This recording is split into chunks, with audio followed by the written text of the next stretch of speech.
Here with John Harper and John Jastremski to talk some more baseball. Mets obviously lost game one, but in the second game, Pete Alonso clearly the story of the game. So, Harp, how complete of a hitter is Pete Alonso this season? He's turning into more one all the time, it seems, Michelle. When you watch him this year, he's using right field more, especially with 2 strikes. He's able to go the other way. He's got some hits in big RBI situations, and that's important. But I really think for this team, the power is really what counts because they don't have a lot of guys hitting home runs, and they're going to need his power. You know, certain guys, he won that game practically by himself today. There are going to be times when they're going to need that power to win games because that lineup's not always going to be able to do what they've been doing this year, getting big 2-out hits all the time. So, to me, Alonso's power is really critical for this team.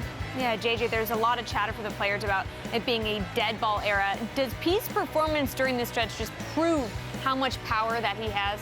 100%, Michelle. You saw that graphic a few minutes ago. There's a reason why Pete Alonso has hit a flurry of home runs since he's become a New York Met. I don't care about dead ball, live in ball, juice ball, small stadiums, big stadiums. You give me Pete Alonso, 60 feet, 6 inches, he's hitting the baseball country mile. And to Harp's point, they need him to hit the ball out of the ballpark. The Met lineup has performed. They got a ton of dudes who are doing a great job of getting on base and are doing the little things, but they don't have a whole lot of pop in this lineup as of right now. They need Alonso to keep slugging. But he's also very consistent, which is huge as well. Now, Chris Bassitt got the win on Sunday. Harpy said he's open to an extension. How do you think the Mets should handle him? It's worth exploring for sure because they don't have a lot of guys coming back. I mean, well, possibility of Carrasco's a free agent.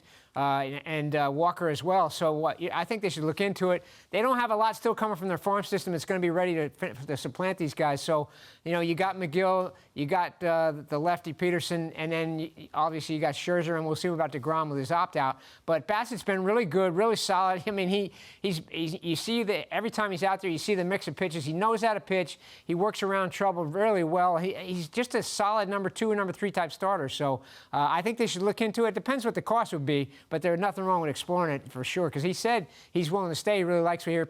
You know, he loves being a teammate of Scherzer. You're hearing that a lot. Scherzer's having a big impact on this team. Yeah, it's tough to fault him on that. And, you know, it's funny, Harp, you think about Bassitt.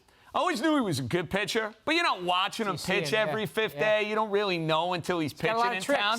Well, that's my kind of guy, right? Like, the idea that he can beat you in a variety of different ways, I think is really cool to see. Yeah. He's done it against good lineups. He's done it against bad lineups. He's done it against teams now multiple times, and he profiles as a front-end starter. Now, I don't think the Mets ultimately end up giving him a contract extension when it's all said and done. I think it's probably a conversation for the offseason. I'm not opposed, though. He's pitching like this. Yeah. And you think about the complexion guys of this rotation. I want Chris Bassitt in the fold for a long time with the Mets.